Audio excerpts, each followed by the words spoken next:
이게 말이 되는 소리야? 12척으로 300척을 이겼다고? 제이크 밀러는 그래픽 노블을 바닥에 던지며 분노했다. 말도 안 되는 동양 신화를 역사라고 포장하다니. 워싱턴 DC의 조용한 아파트 서재에서 제이크는 화를 참지 못하고 벽에 주먹을 내질렀다. 벽에는 넬슨 제독, 패튼 장군, 알렉산더 대왕의 초상화가 걸려 있었고 책장은 서양 군사 전략서와 전기로 가득했다. 국방부 컨설턴트로 일하며 남는 시간에는 군사 블로그를 운영하는 그는 서양 전쟁사에 관한 한 타협하지 않는 전문가였다. 하지만 지금 그의 세계관은 크게 흔들리고 있었다. 일주일 전 그의 친구 마이클이 그를 새로 생긴 독립 서점으로 데려갔다. 평소 제이크가 가는 대형 서점과는 전혀 다른 분위기였다. 여기 아시아 역사 섹션도 꽤 괜찮네. 마이클이 말했다. 제이크는 코웃음을 쳤다. 아시아 역사? 군사적으로 볼 게 뭐가 있겠어? 그러나 그 순간 제이크의 시선을 사로잡는 책 한 권이 있었다. 선반에 세워진 그래픽 노블의 표지에는 특이한 형태의 배가 그려져 있었다. 지붕처럼 생긴 갑판 위에는 쇠못이 박혀 있고 앞머리에는 용의 머리가 달려 있었다. 제목은 간단했다. 이순신, 바다의 전설. 호기심에 책을 집어든 제이크는 작가 이름을 보고 눈을 크게 떴다. 올리콤판? 미국인 이름인데 뭐 신기한 거라도 발견했어? 마이클이 물었다. 어떤 한국 장군에 대한 그래픽 노블이야.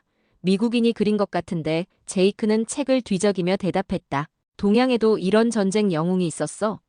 제이크는 가벼운 마음으로 책을 사서 집으로 가져왔다. 어차피 점심시간에 가볍게 읽을 오락거리로 생각했다. 하지만 지금 책을 다 읽은 그는 이 그래픽 노블이 자신의 군사 역사관을 위협하는 것 같아 불편했다. 이순신이라는 조선의 해군 제독이 단 12척의 배로 330척의 일본 함대를 물리쳤다는 이야기는 말도 안 되었다. 서양 해전사에서도 이런 비대칭적 승리는 들어본 적이 없었다.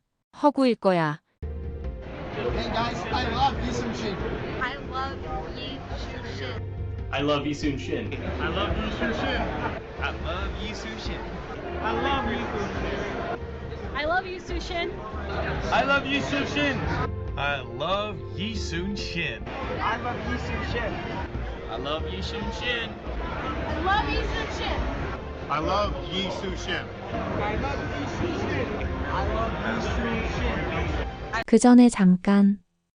여러분의 좋아요와 구독은 영상 제작에 아주 큰 힘이 됩니다.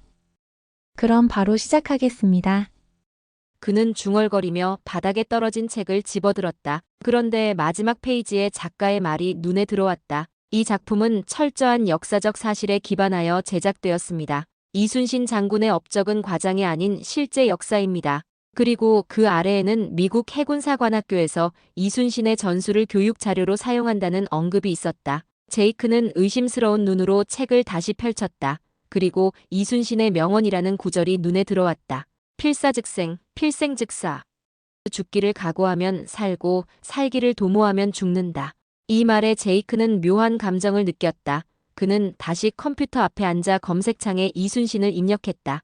이순신 명량해전 12척 대 330척. 거북선. 검색 결과가 쏟아져 나오기 시작했다. 이건 진짜야?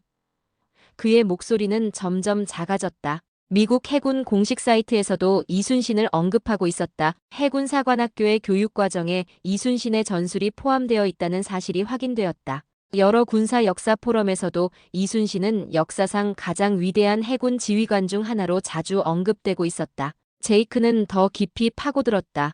그래픽 노블에 그려진 거북선의 설계도와 하객진, 전술에 대한 설명을 찾았다.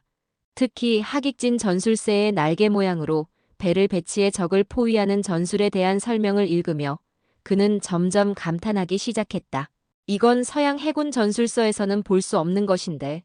제이크는 자신도 모르게 중얼거렸다. 그는 그래픽 노블을 다시 집어들고 명량해전 부분을 자세히 살폈다. 올리 콤판이라는 작가는 이 전투를 생생하게 그려내고 있었다. 좁은 해협의 빠른 조류를 이용해 수적인 열세를 극복한 이순신의 전략적 천재성이 세밀하게 묘사되어 있었다. 이 사람은 자료조사를 정말 철저히 했군. 제이크는 감탄했다. 그래픽 노블 속 이순신은 단순한 영웅이 아니라 인간적인 고뇌와 두려움도 가진 입체적 인물로 그려져 있었다. 제이크는 올리 콤판에 대해서도 검색해 보았다. 여러 기사에서 그는 이순신의 이야기를 세계에 알리기 위해 직접 한국을 방문하고 1년 넘게 연구했다는 내용을 발견했다. 출판사들의 거절에도 불구하고 그는 컨벤션을 돌아다니며 직접 책을 홍보했고 점차 인정받기 시작했다는 이야기였다. 이 올리 콤판이란 사람, 대단한 열정을 가진 사람이군. 그날 밤 제이크는 쉽게 잠들지 못했다. 그의 머릿속은 이순신의 이야기로 가득 찼다. 그는 지금껏 서양 중심의 군사 역사관으로만 세상을 바라보았다는 사실을 처음으로 인식하기 시작했다. 다음 날 아침, 그는 결심했다. 직접 확인해봐야겠어. 그는 한국 서울대학교 군사사 연구소에 이메일을 보냈다. 안녕하세요. 저는 미국의 군사역사 연구가 제이크 밀러입니다. 최근 이순신 제독에 관한 그래픽 노블을 읽고 깊은 인상을 받았습니다. 이순신의 전술, 특히 명량해전에 대해 더 알고 싶습니다. 혹시 관련 자료나 정보를 공유해 주실 수 있을까요? 보내기 버튼을 누른 후 제이크는 갑자기 더 대담한 생각을 하게 되었다. 한국에 직접 가보는 건 어떨까? 제이크, 너 미쳤구나. 마이클은 제이크의 한국행 계획을 듣고 놀란 눈으로 말했다. 만화책 한 권 읽었다고 이렇게 충동적으로 행동하는 거야? 제이크의 가족들도 비슷한 반응이었다. 그의 어머니는 걱정스러운 목소리로 전화했다. 갑자기 무슨 바람이 분 거니? 한국은 너무 멀잖아. 하지만 제이크의 마음은 확고했다. 서울대 교수로부터 온 답장은 그의 결심을 더욱 굳게 했다. 밀러 씨, 이순신 장군에 대한 관심 감사합니다. 실제로 명량해전은 세계 해전사에서 가장 주목할 만한 승리 중 하나입니다. 한국에 오시면 직접 전투 현장을 안내해 드릴 수 있습니다. 비행기 티켓을 예약하고 한국어 기초 회화를 담은 앱을 다운로드했다. 미국 해군사관학교의 한 교수에게도 연락해 이순신에 관한 자료를 요청했다. 친구들과 가족의 만류에도 불구하고 제이크는 인천행 비행기에 몸을 실었다. 14시간의 비행 동안 그는 난중일기의 영어 번역본을 읽었다. 인천공항에 도착했을 때 제이크는 기대 이상의 모습에 놀랐다. 초현대적인 공항 디자인, 효율적인 교통 시스템, 첨단 기술이 곳곳에 적용된 모습은 그가 상상했던 동양의 후진국과는 거리가 멀었다. 와우, 이건 예상 밖이네. 서울 시내로 들어서자 현대적인 고층 빌딩과 전통적인 궁궐이 공존하는 모습이 그의 눈에 들어왔다. 특히 광화문 광장의 이순신 동상을 보았을 때 제이크는 묘한 감정에 사로잡혔다. 이순신은 단순한 역사 속 인물이 아니구나. 거대한 동상 앞에 서서 제이크는 그래픽 노블에서 본 이순신의 모습을 떠올렸다. 한국인들에게 이순신은 단순한 역사적 영웅이 아니라 국가 정체성의 한 부분이라는 걸 느낄 수 있었다. 호텔에 체크인한 후 제이크는 서울대 군사사 연구소의 김 교수를 만났다. 김 교수는 제이크가 상상했던 것보다 훨씬 젊고 세련된 모습이었다. 밀러 씨, 한국에 오신 것을 환영합니다. 내일 아침 일찍 출발해서 이순신 장군의 전투지를 직접 보여드리겠습니다. 김 교수는 웃으며 덧붙였다. 많은 서양인들이 처음에는 이순신 장군의 업적을 의심합니다. 하지만 직접 현장을 보고 나면 생각이 바뀌곤 하죠. 제이크는 불편한 표정을 지었다. 그는 여전히 의심이 있었다. 하지만 한국의 현대적인 모습과 전통의 조화에 이미 놀란 그는 이제 이순신이라는 인물에 대해서도 마음을 열기 시작했다. 호텔 창문으로 서울의 밤 경치를 바라보며 제이크는 생각했다.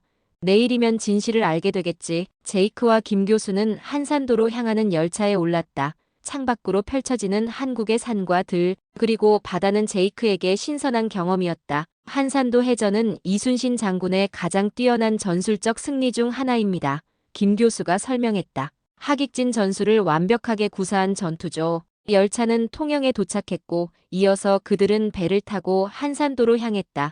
제이크는 배 위에서 주변 바다를 둘러보았다.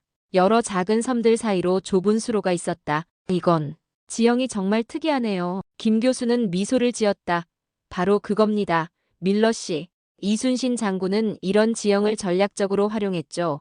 좁은 수로로 적을 유인해 기동성을 제한하고 하객진 전술로 포위했습니다. 한산도에 도착한 그들은 제승당으로 향했다. 이순신이 직접 머물렀던 본영이었다. 제승당 안에는 이순신의 전략 노트와 지도의 복원본이 전시되어 있었다. 이건 제이크는 복원된 지도를 살펴보며 감탄했다.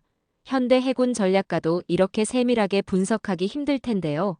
김 교수는 고개를 끄덕였다. 이순신 장군은 조류, 바람, 지형을 모두 고려한 천재적인 전략가였습니다. 게다가 당시 조선의 화포 기술은 세계 최고 수준이었죠.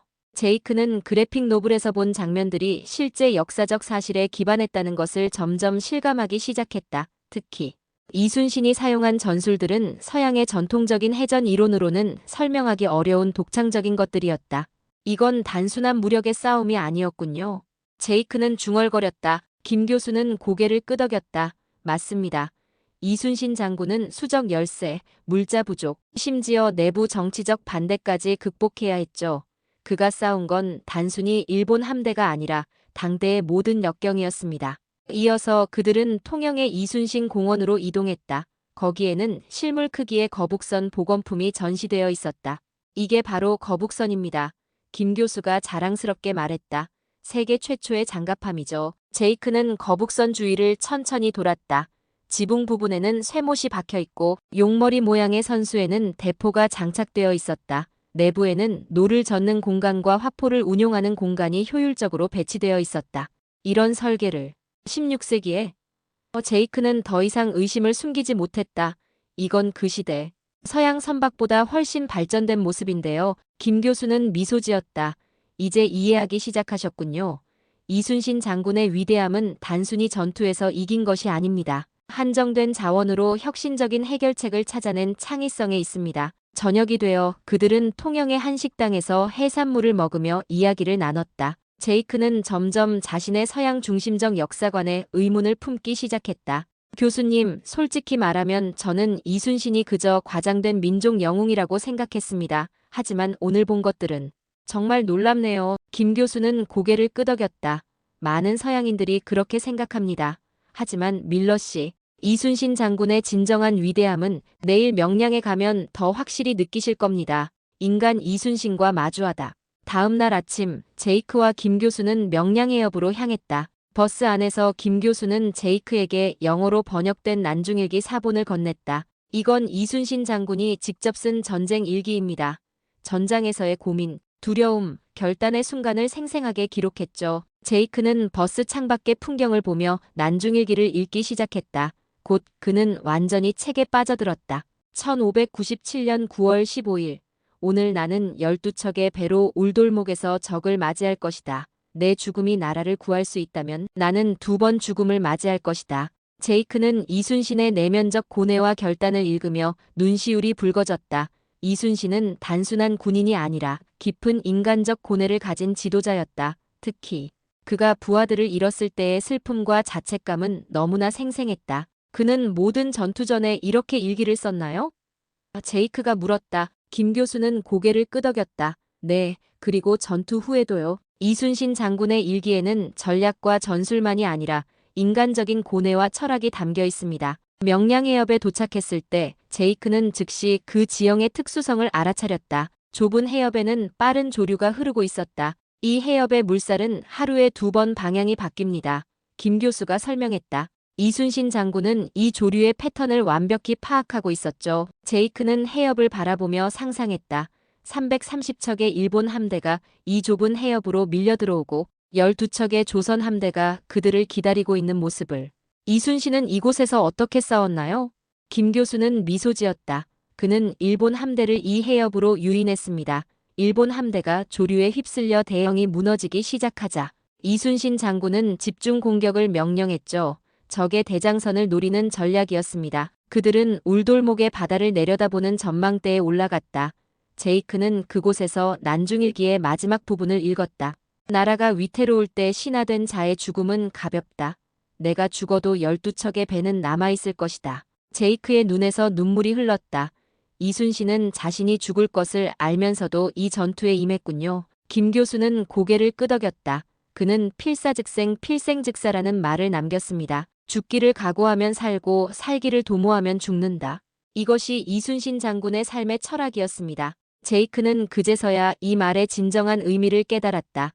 이것은 단순한 군사적 격언이 아니라 깊은 인생 철학이었다. 살기 위해 필사적으로 발버둥치는 것이 아니라 옳은 일을 위해 죽음도 두려워하지 않는 정신. 이순신이 정말 위대한 건 그가 무적의 장군이어서가 아니라 인간적인 두려움과 고뇌를 가진 사람이었기 때문이군요. 제이크가 말했다. 김 교수는 고개를 끄덕였다. 바로 그겁니다. 그는 영웅이기 전에 인간이었습니다. 그리고 그 인간적인 면모를 이겨내고 위대한 지도자가 되었죠. 그날 저녁 호텔로 돌아온 제이크는 오늘 경험한 것들을 블로그에 기록했다. 그의 글쓰기는 이전과 달랐다. 더 이상 서양 중심적인 관점에서 이순신을 판단하지 않았다. 대신 이순신이라는 인물 자체를 있는 그대로 받아들이기 시작했다. 그는 글을 마무리하며 적었다. 오늘 나는 진정한 영웅을 만났다. 그는 동양인도 서양인도 아닌 그저 인간이었다. 하지만 그 인간이 보여준 용기와 지혜는 시대와 문화를 초월한다. 서울로 돌아온 제이크는 김 교수의 소개로 한국국방연구원의 전문가들과 만남을 가졌다. 그들은 이순신의 전술을 현대 해군 전략과 비교 분석하는 세미나를 열어주었다. 서양의 해전 이론은 대개 대형 함대 간의 정면 충돌이나 봉쇄 전략에 초점을 맞춥니다. 한 연구원이 설명했다. 하지만 이순신 장군의 전략은 비대칭 전투에서의 승리 방법을 보여줍니다. 현대 해군도 이런 상황을 대비해 이순신의 전술을 연구하고 있죠. 제이크는 깊이 고개를 끄덕였다. 그가 평생 연구해온 서양 해군 전략으로는 이순신의 접근법을 온전히 설명할 수 없다는 것을 이제 이해했다. 이순신 장군은 독자적인 전략 체계를 만든 거군요. 제이크가 말했다. 연구원들은 동의했다. 그의 전략은 서양 이론의 틀에 맞추려고 하면 온전히 이해할 수 없습니다. 이순신 장군은 자신만의 해전 패러다임을 창조했다고 볼 수 있습니다. 세미나가 끝난 후 제이크는 자신의 블로그에 새 글을 썼다. 평소 그의 블로그는 서양 군사 전략과 역사에 초점을 맞춰왔지만 이번에는 다른 글이었다. 서양 중심적 군사 역사관의 한계 이순신에게서 배우는 전략적 혁신. 글을 올리자마자 그의 팔로워들로부터 다양한 반응이 쏟아졌다. 일부는 흥미로워하며 더 많은 정보를 요청했고 다른 일부는 그가 동양 신화에 현혹되었다며 비판했다. 제이크는 한 달 전에 자신이었다면 똑같이 비판했을 것이라고 생각했다. 하지만 이제 그는 달랐다. 직접 현장을 방문하고 역사적 증거를 확인하고 이순신의 내면을 난중일기를 통해 이해하면서 그는 진정한 군사 역사가로 성장했다. 이순신은 단순히 뛰어난 해군 지휘관이 아니라 진정한 리더십의 표본이었다. 그는 블로그에 추가 댓글을 달았다. 그의 전략적 천재성만이 아니라 역경 속에서도 원칙을 지키는 인품, 부하를 사랑하는 마음, 그리고 나라를 위한 희생정신이 그를 위대하게 만들었다. 그날 밤 제이크는 김 교수에게 전화를 걸었다. 아침 일찍 제이크는 김 교수와 함께 충무공 이순신 기념관을 다시 찾았다. 이번에는 단순한 관광객이 아니라 이순신의 정신을 이해하려는 진지한 학생으로서였다. 기념관에는 세계 각국에서 온 방문객들이 있었다. 미국인, 유럽인, 일본인, 중국인 등 다양한 국적의 사람들이 이순신의 유물과 기록을 살펴보고 있었다. 제이크는 한 미국인 가족이 거북선 모형 앞에서 혼란스러워하는 모습을 보았다. 그는 자연스럽게 다가가 설명을 시작했다. 이건 거북선이라고 불리는 세계 최초의 장갑함입니다. 16세기에 이순신 장군이 설계했죠. 지붕에 쇠못을 박아적이 배에 올라타지 못하게 했고 앞뒤로 대포를 장착해 어느 방향에서도 공격할 수 있게 만들었습니다. 미국인 가족은 감사하며 더 많은 질문을 던졌고 제이크는 열정적으로 답변했다. 곧 다른 방문객들도 모여들어 그의 설명을 들었다. 당신은 가이드인가요? 한 영국인 관광객이 물었다. 제이크는 미소를 지었다. 아니요. 저는 미국에서 온 군사 역사가입니다. 최근에 이순신 장군에 대해 깊이 공부하게 되었죠. 옆에서 이 광경을 지켜보던 김 교수가 제이크에게 다가왔다. 당신이 이순신 장군의 정신을 세계에 알리는데 도움을 줄 수 있겠군요. 김 교수가 말했다. 제이크는 생각에 잠겼다. 사실 이순신 장군에 대한 다큐멘터리를 만들고 싶습니다. 그의 정신은 오늘날에도 여전히 중요하니까요. 김 교수의 눈이 빛났다. 훌륭한 생각입니다. 우리 연구소에서 도울 수 있을 겁니다. 그날 오후 제이크는 기념관의 영상실에서 이순신에 관한 짧은 다큐멘터리를 보았다. 영상은 좋았지만 그는 서양인의 관점에서 이순신을 더 깊이 다룬 다큐멘터리가 필요하다고 느꼈다. 저녁에 호텔로 돌아온 제이크는 즉시 노트북을 펼쳐 다큐멘터리 기획안을 작성하기 시작했다. 제목은 간단했다. 바다의 영웅 이순신의 리더십 유산. 다음 날 제이크는 한국 해군사관학교를 방문해 생도들에게 짧은 강연을 했다. 그는 서양 해전사의 관점에서 이순신의 전략이 얼마나 혁신적이었는지 설명했다. 여러분은 이순신 장군을 당연히 영웅으로 알고 있습니다. 하지만 세계적 관점에서도 그는 해전사에서 가장 뛰어난 전략가 중 한 명으로 인정받아야 합니다. 강연이 끝난 후 한 생도가 질문했다. 미국인으로서 이순신 장군에 대해 알게 된 것이 왜 중요한가요? 제이크는 잠시 생각하다 대답했다. 리더십에는 국경이 없습니다. 이순신 장군이 보여준 원칙, 용기, 혁신, 희생정신은 모든 시대, 모든 문화의 리더에게 필요한 덕목입니다. 그는 한국만의 영웅이 아니라 세계의 영웅입니다.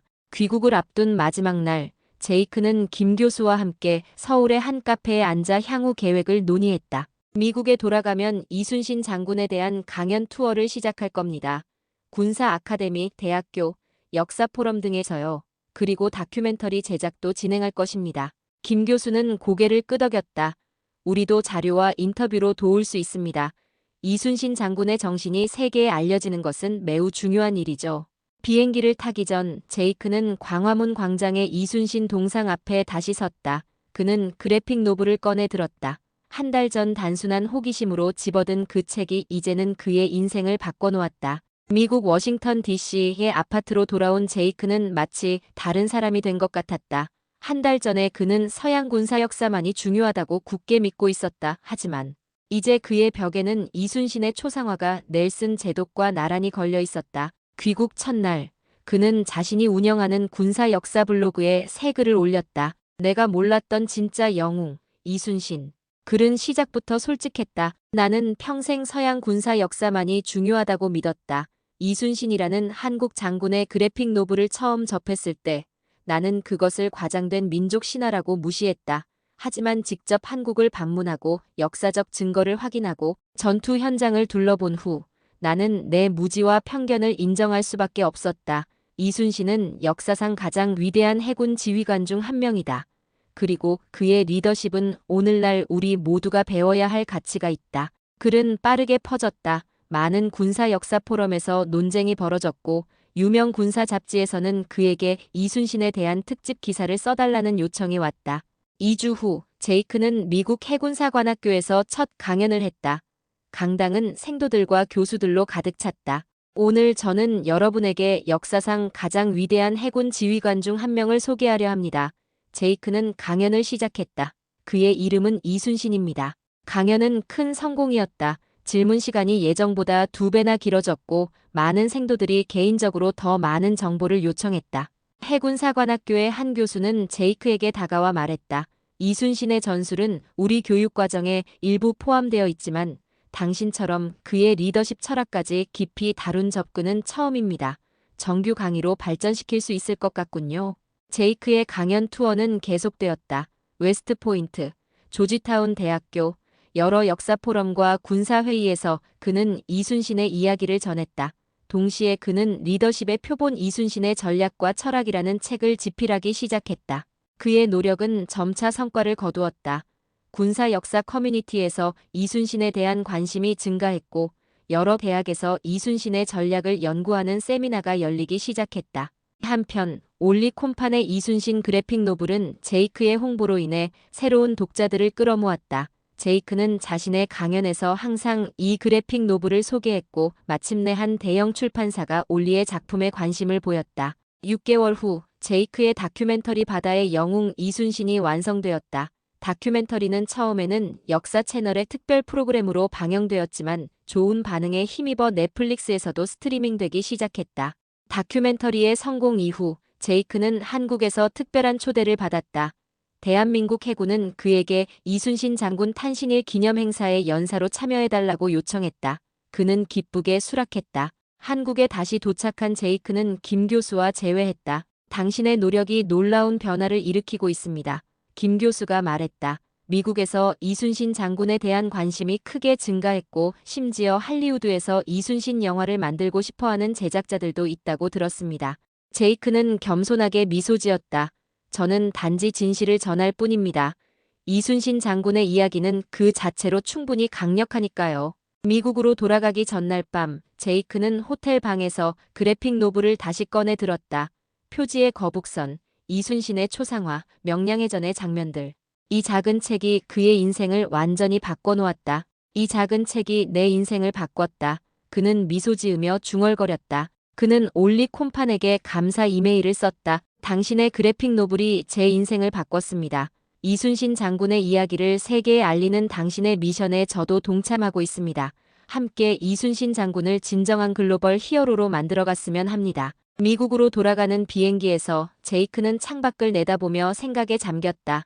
한 달 전에 자신은 서양 중심적인 사고에 갇혀있던 군사 마니아였다. 하지만 지금의 그는 문화와 국경을 초월한 진정한 리더십과 전략의 가치를 이해하는 사람이 되었다. 그는 이순신 장군의 말을 되새겼다. 필사즉생 필생즉사 마이너스 죽기를 각오하면 살고 살기를 도모하면 죽는다. 이제 그는 이 말의 의미를 진정으로 이해했다.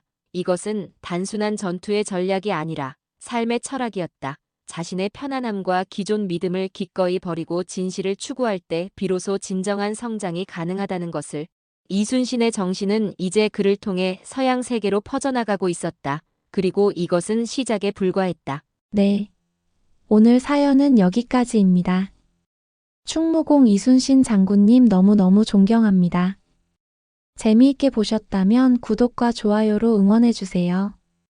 지금까지 저는 감동 모먼트 윤지였습니다. 다음에도 따뜻한 이야기로 찾아뵙겠습니다. 끝까지 시청해주셔서 감사드립니다. 언제나 사랑합니다.